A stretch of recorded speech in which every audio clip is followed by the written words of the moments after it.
हम लोग जो है वो 71 बीपीएससी का प्रिपरेशन कर रहे हैं थ्रू माइंड मैप, जिसमें हम लोगों ने शुरुआत किया है पॉलिटी से।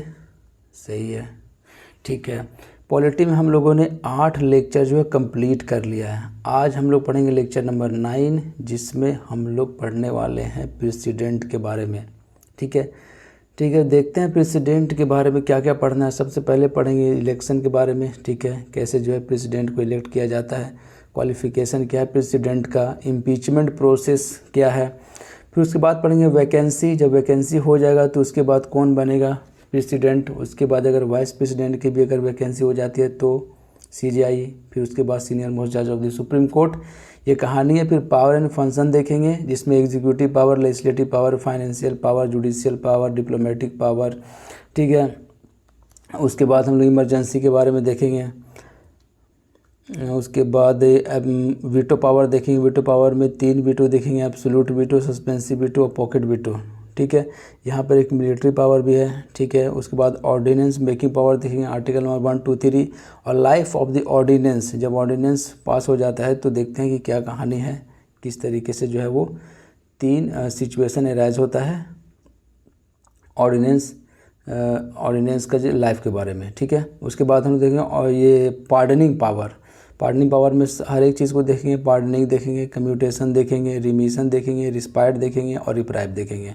ठीक है, एक एक करके चीज़ों को कंप्लीट करते हैं। सबसे पहले देखते हैं हम लोग कि प्रेसिडेंट को कैसे भैया इलेक्ट किया जाता है। ये रिवीजन की सीरीज़ है, फिर भी हम लोग डिटेल में पढ़ रहे हैं। ठीक है, कोई बात नहीं है। इलेक्शन प्रोसेस क्या है, इलेक्टेड इनडायरेक्टली। आपको पता है कि प्रेसिडेंट जो है वो नॉमिनल हेड है। ठीक है, नॉमिनल हेड है। यही वजह है कि इनडायरेक्ट चूज़ किया जाता है। डायरेक्ट इलेक्शन में बहुत ज़्यादा पैसा खर्च होगा।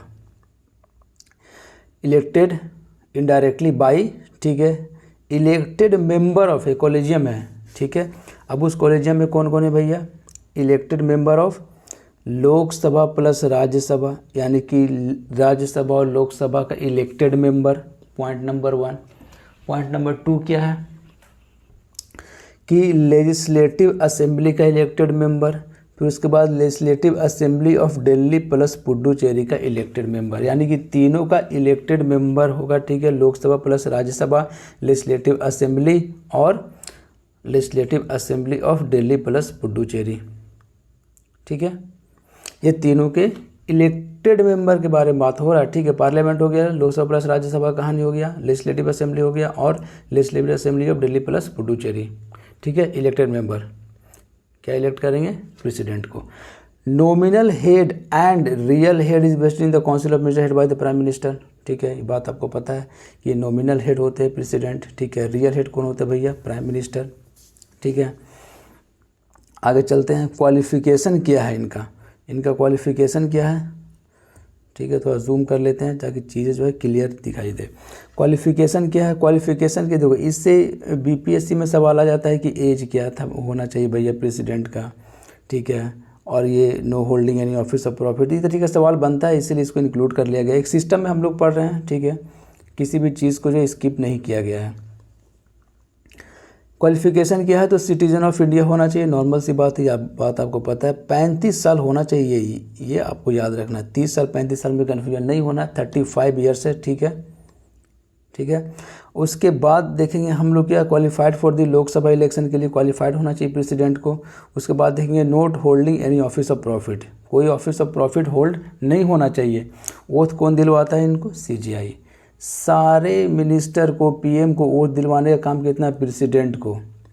लेकिन प्रेसिडेंट को ओथ दिलवाने का काम किसका है भैया, सीजेआई को। ओके, अब देखते हैं इनका इम्पीचमेंट प्रोसेस। भैया इनको अगर रिमूव करना है तो क्या कहानी है आखिर इसका। एक एक करके चीज़ों को समझते हैं। जिनको अभी तक समझ में नहीं आ रहा होगा वो एकदम क्लियर मैनर में समझ में आएगा, कोई दिक्कत वाली बात नहीं है। सबसे पहली बात तो आपको याद ये रखना है कि इम्पीचमेंट प्रोसेस अगर चलाना है प्रेसिडेंट के खिलाफ रिमूव करने के लिए उनको, तो आपको याद ये रखना पड़ेगा कि ग्राउंड जो है, कंडीशन क्या है कि आप इम्पीचमेंट प्रोसेस चलाइएगा, वो है violation of the constitution. Constitution को जो है प्रेसिडेंट अगर वायलेट करता है, ठीक है, तो उनके खिलाफ इम्पीचमेंट का प्रोसेस चलाया जाएगा। शुरुआत कैसे होगी, शुरुआत होगी किसी भी हाउस में जो है ये इनिशिएट किया जा सकता है, चाहे वो लोकसभा हो चाहे राज्यसभा हो, दोनों में से किसी हाउस में इनिशिएट किया जा सकता है, ठीक है। और charges signed by 1/4 member of the house, कम से कम 1/4 मेंबर जो है हाउस का टोटल जिस हाउस में इनिशिएट किया गया है, ठीक है।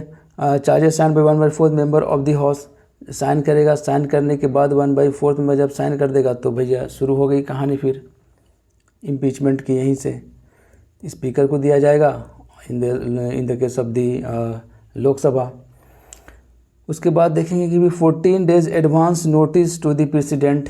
अब जब इनिशिएट हो गया किसी हाउस में, चाहे लोकसभा में या राज्यसभा में, ठीक है, तो उसके बाद जो है 14 डेज एडवांस नोटिस जो है वो दे दिया जाएगा प्रेसिडेंट को कि आपके खिलाफ सर इम्पीचमेंट प्रोसेस चलाया जा रहा है, ठीक है। 14 दिन पहले आपको नोटिस दे दिया गया है। आगे चलते हैं। उसके बाद अगर जिस हाउस में इनिशिएट हुआ उस हाउस में 2/3 मेजोरिटी से पास होना चाहिए। ये बात आपको याद रखना पड़ेगा कि पहली 2/3 मेजोरिटी से पास होना चाहिए। उसके बाद फिर सेकंड हाउस, एक बार रिवीजन भी कर लेंगे हम लोग, पहले देख लेते हैं सिलसिलेवार तरीके से कि 2/3 मेजोरिटी से पास हो गया फर्स्ट हाउस में, अब वो केस गया सेकंड हाउस में, ठीक है। अब second house act as a investigating house, ठीक है।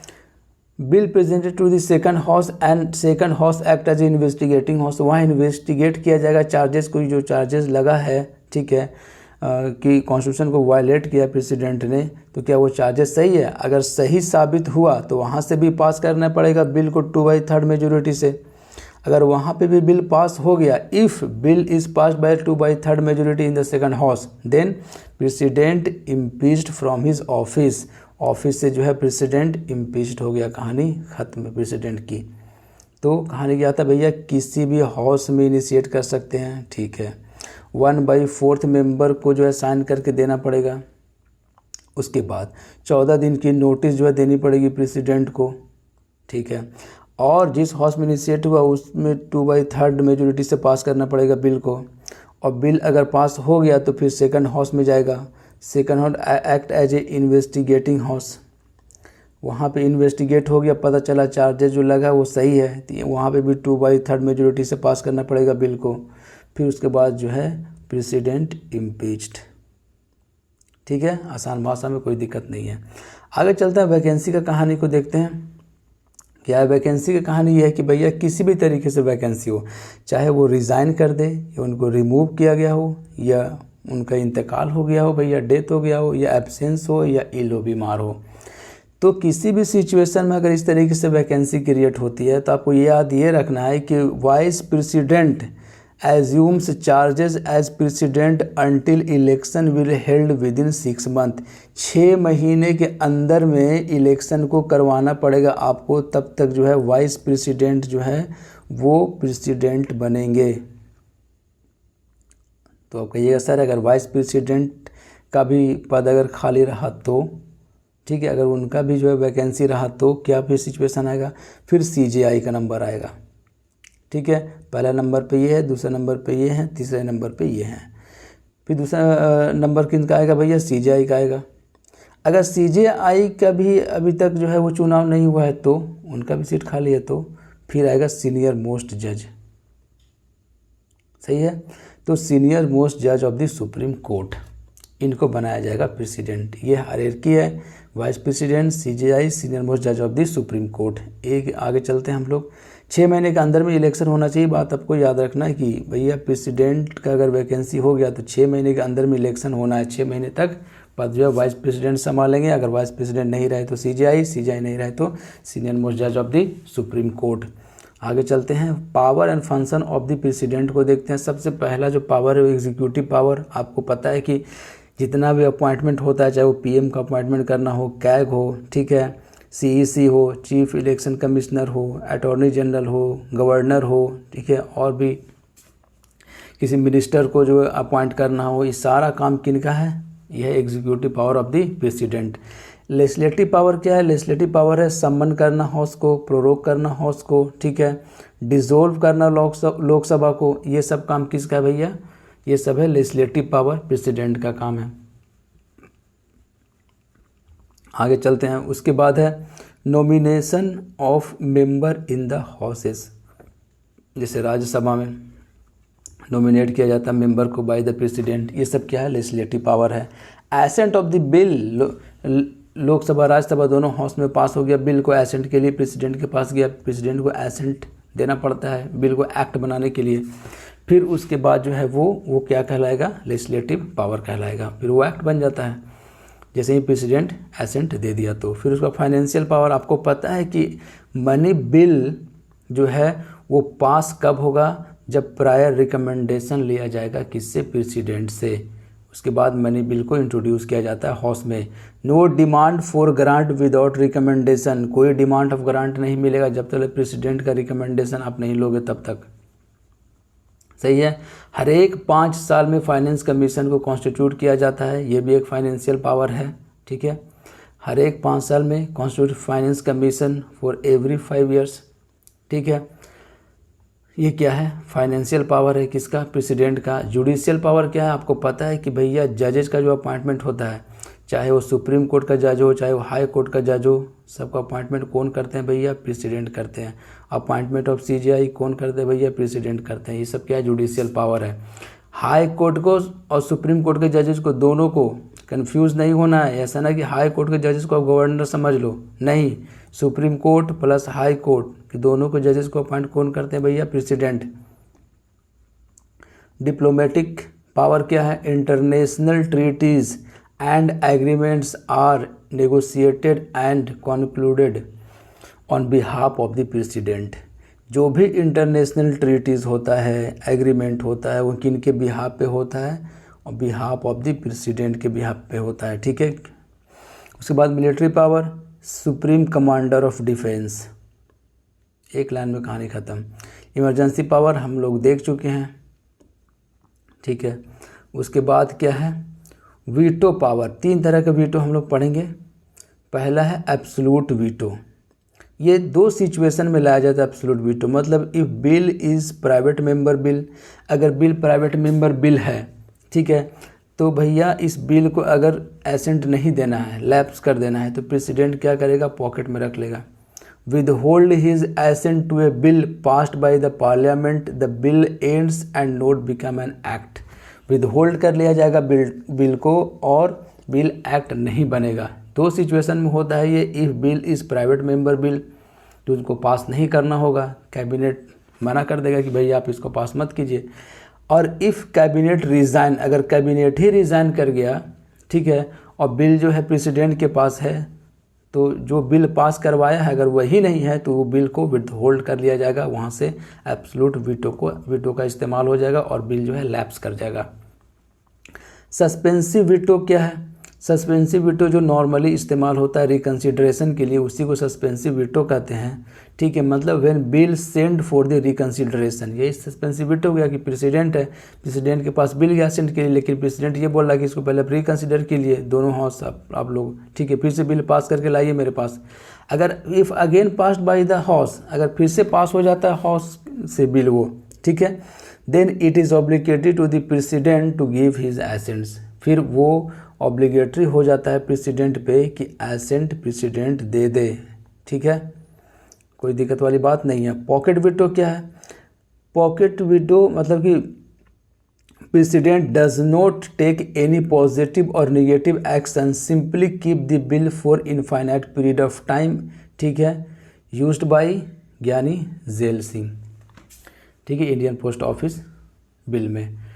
क्या कहानी है इसका कि पॉकेट वीटो में सिंपली पॉकेट में बिल को रख लिया जाता है, कोई पॉजिटिव नहीं, कोई निगेटिव एक्शन नहीं, सिंपली बिल को रख लिया गया, ठीक है, और घूमते चला गया, ठीक है। बिल जो है वो गुम गया, अब बिल नहीं मिलने वाला, पॉकेट में रखा गया बिल, अब बिल जो है लैप्स कर जाएगा, ठीक है।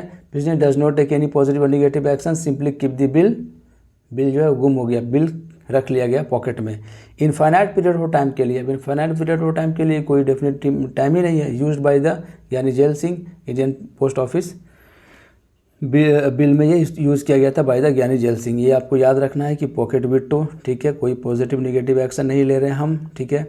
उसके बाद सस्पेंसिव वीटो, ठीक है, रिकन्सिडरेशन के लिए बिल को भेज दिए, और उसके बाद था इससे पहले था हम लोग एब्सोल्यूट वीटो, मतलब इसमें एब्सोल्यूट क्लियर है, एब्सोल्यूट वीटो यानी कि बिल जो है लैप्स कर जाएगा। दो सिचुएशन में ये यूज़ होता है, ठीक है, अगर बिल जो है प्राइवेट मेंबर बिल रहा तो, और इफ़ कैबिनेट रिज़ाइन। उसके बाद ऑर्डिनेंस मेकिंग पावर देखते हैं, ठीक है। ऑर्डिनेंस मेकिंग पावर प्रेसिडेंट का आर्टिकल नंबर 1, 2, 3 आपको पता है, याद रखना, हर बार इस सवाल आ जाता है कि ऑर्डिनेंस मेकिंग पावर कौन सा आर्टिकल में है, आर्टिकल नंबर 1, 2, 3 में है। Empower president to promulgate ordinance during recess of parliament, parliament के रिसेस के टाइम में जब पार्लियामेंट सेशन में नहीं होता है तो ऑर्डिनेंस बनाने का काम किनका होता है, प्रेसिडेंट का होता है। ऑर्डिनेंस मतलब एक लॉ समझ लो, ठीक है। आगे चलते हैं, लाइफ ऑफ द, अब देखो ये जो ऑर्डिनेंस है ये अंडर जुडिशियल रिव्यू है, इस स्टेटमेंट में कभी भी पूछा जा सकता है। लाइफ ऑफ ऑर्डिनेंस, अब ऑर्डिनेंस का लाइफ क्या है, 3 सिचुएशन अराइज होता है। अगर पार्लियामेंट सेशन में है, ठीक है, तो पार्लियामेंट सेशन में है तो इफ़ पास्ट, अगर बिल पास कर दिया पार्लियामेंट तो एक्ट बन जाएगा, क्लियर है, कोई दिक्कत नहीं है। If not take any action, ठीक है, ये भी तो हो सकता है कि पार्लियामेंट सेशन में है लेकिन कोई बात ही नहीं हो रहा है उस पे, उस ऑर्डिनेंस पे, ऑर्डिनेंस का इतना जो वैल्यू नहीं था, ठीक है, तो वो ऑर्डिनेंस जो है 6 वीक्स तक जो है सर्वाइव करेगा भैया, उसका लाइफ रहेगा, उसके बाद वो डेड, कहानी ख़त्म।